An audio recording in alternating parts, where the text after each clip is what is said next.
आदिवासी मुलींचे शिक्षण आणि सुरक्षितता या विषयावर जनजागृती करण्यासाठी घोडेगाव येथील शासकीय कन्या वसतिगृहात महिला मैत्री ग्रुपच्या वतीने सुसंवाद भेट कार्यक्रमाचे आयोजन करण्यात आले होते। या उपक्रमाला विद्यार्थिनींनी उत्स्फूर्त प्रतिसाद दिला असून त्यांचा आत्मविश्वास वाढवण्याच्या दृष्टीने हा कार्यक्रम महत्त्वपूर्ण ठरला। कार्यक्रमाच्या सुरुवातीला वसतिगृहाच्या गृहपाल रेणुका जाधव यांनी प्रास्ताविक केले। त्यांनी या भेटीमागचा मुख्य उद्देश स्पष्ट करत विद्यार्थिनींना मिळणाऱ्या सोयीसुविधांची माहिती दिली। या प्रसंगी सामाजिक कार्यकर्त्या ज्योती घोडेकर आणि माजी सरपंच क्रांतिताई गाढवे यांनी विद्यार्थिनींशी संवाद साधताना सांगितले की कोणत्याही अडचणीच्या प्रसंगी महिला मैत्री ग्रुप विद्यार्थिनींच्या पाठीशी ठामपणे उभा राहील। प्रमुख मार्गदर्शिका ॲड. गायत्री काळे यांनी शिक्षणाचे महत्त्व, मुलींची सुरक्षितता आणि कायदेशीर हक्क यावर सविस्तर भाष्य केले। आत्मनिर्भर होण्यासाठी मुलींनी जिद्दीने शिक्षण घेतले पाहिजे असे आवाहन त्यांनी यावेळी केले। या संवाद सत्रात विद्यार्थिनींनीही मुक्तपणे आपली मते मांडली। या कार्यक्रमाचे औचित्य साधून वसतिगृहातील विद्यार्थिनींच्या आरोग्यासाठी महिला मैत्री ग्रुपच्या वतीने सॅनिटरी नॅपकिन डिस्पोजल मशीन भेट म्हणून देण्यात आले। भविष्यातही अशा प्रकारचे उपयुक्त उपक्रम राबवण्याचा मानस यावेळी व्यक्त करण्यात आला। त्या प्रसंगी रंजना वाघ, माधवी करपे, घोडेगाव पोलीस स्टेशन महिला दक्षता समितीच्या अध्यक्षा रत्नाताई गाडे, शामली सुतार, अंजली आंधळे यांच्यासह वसतिगृहातील कर्मचारी व विद्यार्थिनी मोठ्या संख्येने उपस्थित होत्या। विद्यार्थिनी प्रतिनिधी म्हणून कुमारी भारती केंगले व कुमारी मोनिका केंगले यांनी आपले मनोगत व्यक्त केले। कार्यक्रमाच्या शेवटी कुमारी तेजल पारधी हिने सर्वांचे आभार मानले। प्रार्थना व पसायदानाने कार्यक्रमाची सांगता करण्यात आली।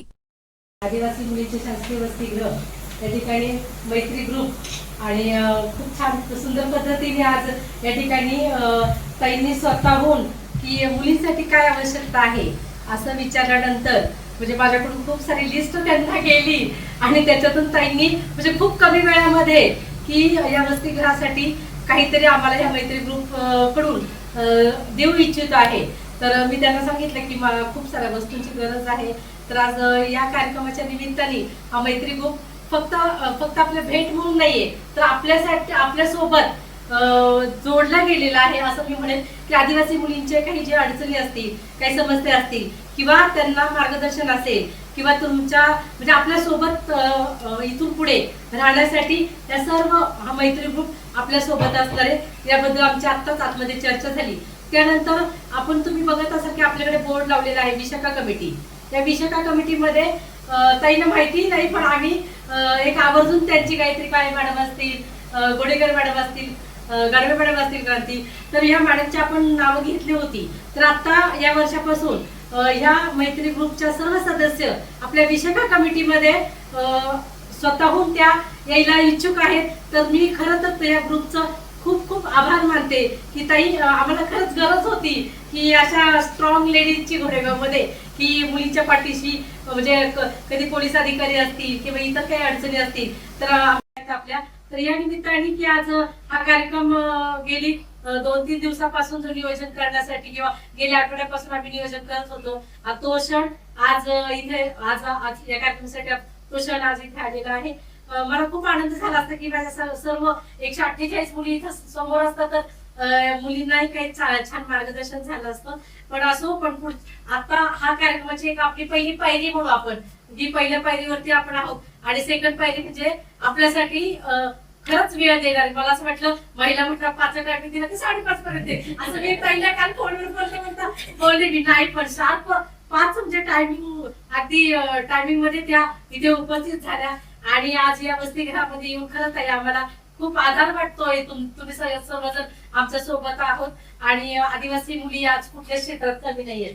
मुलींमध्ये खूप मी बघते मुली स्पोर्ट्स मध्ये पुढे आहेत आणि आपल्या शैक्षणिक मध्ये फर्स्ट, सेकंड, थर्ड आपल्याच मुली असतात कॉलेजमध्ये प्रत्येक वर्षी। पहिल्या 5 मध्ये पहिल्या 10 मध्ये आपल्याच मुली असतात की ते कौतुकाची बाब आहे। मुलींचं वेगळ्या पद्धतीने त्या टॉपर तर आहेतच अभ्यासामध्ये पण तिथे जे काही इव्हेंट्स होतात त्या प्रत्येक इव्हेंट्स मध्ये मग तो डान्स असो स्पोर्ट्स कुठल्याही क्षेत्रामध्ये मुली कमी नाहीत। बऱ्याच मुली आमच्याकडे क्रिकेटर्स वगैरे चांगल्या पद्धतीने खेळण्यासाठी कॉलेजकडून त्या पुढे होतात। करंडक स्पर्धा असतात आपल्या त्याच्या सुद्धा आपल्या मुली असतात त्या करंडक स्पर्धेमध्ये सुद्धा आणि खूप सारे विजेते पद त्या घेऊन येतात। तर मुली आमच्या कुठल्याच क्षेत्रामध्ये कमी नाहीत आणि बऱ्याच मुली आपल्या की आता शासकीय नोकरीमध्ये सुद्धा आपल्या हॉस्टेलमधून ज्या 2003 पासून त्या असतात आहेत की शासकीय नोकरीमध्ये सुद्धा ह्या मुली पुढे गेलेल्या आहेत। अजूनही खूप सारे चान्सेस आहेत की मुली किमान आता इथे येऊन शिकतायत आणि पुढे एमए साठी पुढच्या शिक्षणासाठी त्या पुण्यासारख्या वसतिगृहामध्ये जाऊन ऍडमिशन घेत आहेत. म्हणजे आपल्यासाठी एक जमेची बाजू आहे की ज्या 18 वर्षाच्या आताच मुलीचं लग्न लावून दिलं जातं, तर वसतिगृहामुळे एक फायदा होतोय की किमान मुलींचं ते वय वाढतंय, त्यांना स्वतः जेवढी प्रगल्भता येते की मी माझा संसार कशा पद्धतीने करू शकते किंवा मी माझी नोकरी कशा पद्धतीने करू शकते. आपल्या अनेक मुली आज चांगल्या क्षेत्रामध्ये आणि नोकरीवरती चांगल्या पदावरती आहेत. तर या कार्यक्रमाच्या मी खूप काही जास्त वेळ न घेता या कार्यक्रमाच्या निमित्ताने मला एवढं सांगू शकते की हा मैत्री ग्रुप आपल्या सोबत असणार आहे आणि तुमची सुद्धा सगळ्यांची ओळख होण्यासाठी आज या ठिकाणी आलेले आहेत. टीवायच्या फक्त आमचा हा ग्रुप यावर्षी इथून जाईल टीवायच्या, तर बाकीचा एफवाय आणि एसवायच्या मुली इथंच राहणार. अजून 2 वर्ष एसवाय राहील आणि 1 वर्ष एसवाय राहील आणि एफवायच्या शासकीय मुलींचे वसतिगृह. त्याचबरोबर आज खरं सांगायचं तर आम्हाला हा कार्यक्रम महिला दिनाच्या वेळेसच घ्यायचा होता, म्हणजे मार्च मध्येच घ्यायचा होता, पण काही आमच्या कामामुळे किंवा अडचणीमुळे आम्हाला त्या महिन्यामध्ये घेता नाही आला आणि तुमच्या सुद्धा परीक्षा चालू होत्या. अचानक मागच्या आठवड्यामध्ये क्रांतीताई आणि मी या ठिकाणी आम्ही आलो आणि आम्ही असं ठरवलं की आपण अचानक जाऊया आणि मुलींची भेट घेऊया. तर मॅडम खरंच खूप कौतुक करण्यासारखं आहे वसतिगृहाचं. वसतिगृह म्हणताच येणार नाही. आमच्या 6 जणी आम्ही या ठिकाणी आहोत आज, पण 6 जणींमध्ये 2-3 पण माहित नव्हतं वसतिगृह कुठे आहे. कारण की हे वसतिगृह असं आतमध्ये कोणाचा तरी निवास राहण्याचा निवास आहे आणि या ठिकाणी बंगला आहे कोणाचा तरी, त्याला गेट आहे आणि बाहेर झाडं वगैरे असं सगळं वाटतं की मुलींचं वसतिगृह आहे असं वाटायचं नाही जास्त मला. एवढ्या छान पद्धतीने तुम्ही ही खूप वर्षापासूनची जुनी जागा आहे, तुम्ही छान पद्धतीने ती ठेवलेली आहे. आणि त्या दिवशी आम्ही आलो तरी मुली झाडांना पाणी घालत होत्या, काय काय त्यांची स्वतःची कामं करत होत्या. म्हणजे असं वाटलं नाही आम्हाला की एकदम वसतिगृहात आल्या होत्या, आम्हाला घाबरल्या दबकल्या किंवा काय, असं काही नाही. तुम्ही या ठिकाणी राहत असल्यामुळं मॅडम तुम्हाला इतक्या चांगल्या ह्या ग्रहपाल एक आईसारखा तुम्हाला जीव लावणारे आहेत. त्या दिवशी पण त्या तोंड करून तुमचं कौतुक करत होत्या आणि नेहमीच म्हणजे जेव्हापासून त्यांची आणि माझी ओळख झाली ती नेहमी त्यांच्या डोक्यात तुमच्याबद्दलच विचार असतो. कुठेही भेटल्या ना की आमच्या वसतिगृहामध्ये येऊन जा, एकदा भेटून जा. बाकी काही नाही, त्यांची मागणी वगैरे कधीच कुठली नसते. परंतु त्यांनाही वाटतं की आपण आपलं गाव सोडून घर सोडून मुलींसाठी इथे आहोत, तर या ठिकाणच्या स्थानिक ज्या महिला आहेत त्या आपल्याला मैत्रिणीसारख्या असाव्यात आणि त्यांचं पण वागणं बोलणं सगळं आम्हाला आमच्या जशा मैत्रिणी आहोत तसं मैत्रिणीसारखंच त्या पण आहेत.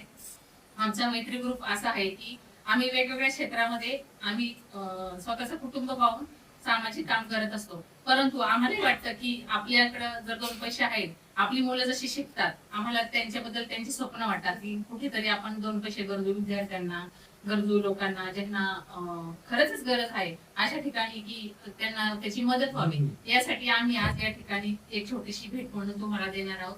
परंतु सगळ्या माझ्या मैत्रिणीच आहेत आणि तुम्ही सगळ्या मैत्रिणीच आहात. आता तुमचं आणि आमचं जे वय आहे तर तुमच्या वयाची आमची मुली आहे, त्याच्यामुळे एकसारखंच ते वय आहे आणि जसं इंटरॅक्शन तुमचं आईबरोबर आहे तसंच तुम्ही आमच्याबरोबर ठेवावं. जर काही तुम्हाला वाटलं अडचणी आल्या, आता मी गोडेगाव कोर्टात प्रॅक्टिस करते, वकील आहे स्वतः, तर तुम्हाला कोणाला काही मार्गदर्शन हवं असेल शैक्षणिक क्षेत्रातलं कुठलंही असेल, कुठलंही असेल, सीए असेल जसं तू सीए करणार आहे किंवा कोणाला ICW करायचे किंवा नर्सिंग कोणाला करायचे, वेगवेगळं ज्यांना जे आवडेल ते, तर त्याचं जे मार्गदर्शन आहे किंवा त्याच्या जर काही वाटा तुम्हाला अवेलेबल करून हव्या असतील तर त्याही मिळाल्या जातील. कायदेशीर काय अडचणी तर आमचं मॅडम बरोबर बोलणं झालंय मगाशी की जे आता मुलींच्या बाबतीत ज्या गोष्टी होत आहेत तर त्या गोष्टींच्या बाबतीत तुम्हाला आम्हाला एक योग्य मार्गदर्शन करायचंय की जेणेकरून तुमच्यात जागरूकता आली पाहिजे की आपण कसं राहिलं पाहिजे, कसं वागलं पाहिजे, इतरांच्या लोभाला किंवा म्हणजे कोणत्या याला आपण जास्ती जात आहे.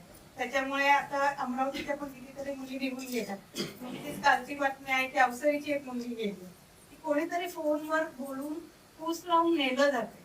तर आपण कसं सक्षमपणे आपण जागरूक राहिलं पाहिजे, तर याकरता आम्ही येऊच येतात. खरं या ठिकाणी आनंद वाटला आता ज्योतिताईंनी सांगितलं तसं की औक्षण करून छानपैकी सुंदर असा कार्यक्रम आणि मुलींबरोबर कार्यक्रम करायला आम्हाला सगळ्यांना आवडतं, कारण आम्हाला मैत्रिणी म्हणून एकत्र राहायला खूप आवडतं. त्यामुळे हा मेन हेतू होता. मॅडमचं तर कौतुक ज्योतिताईंनी केलंच भरभरून. खरंच आहे, म्हणजे आतापर्यंत आम्ही त्यांना 3-4 वेळा भेटलो ना, त्यांच्या डोक्यात कायमस्वरूपी वसतिगृह आणि तुम्हीच आहात. त्यांनी वैयक्तिक आयुष्याबद्दल आम्हाला एकही शब्दाने सांगितलं नाही की माझं हे माझं ते, अजिबात नाही. 3-4 वेळा भेटलो ना, आमच्या वसतिगृहातल्या मुली अशी आमच्या तशा आमच्या एवढ्या हुशार आहेत, असं आहे तसं आहे. म्हणजे म्हणतात ना संपूर्ण वाहून घेतलेले तुमच्यासाठी. आणि घोडेगावच्या या वसतिगृहाचं खरंच एक म्हणजे काय म्हणत काहीतरी पुण्य असेल म्हणून तुम्ही इथं लाभलं. असं गोड गोड तर बोलायला फार आवडतं, पण कटूही बोललं पाहिजे. मानसाशी मानसा समवागणे, हीच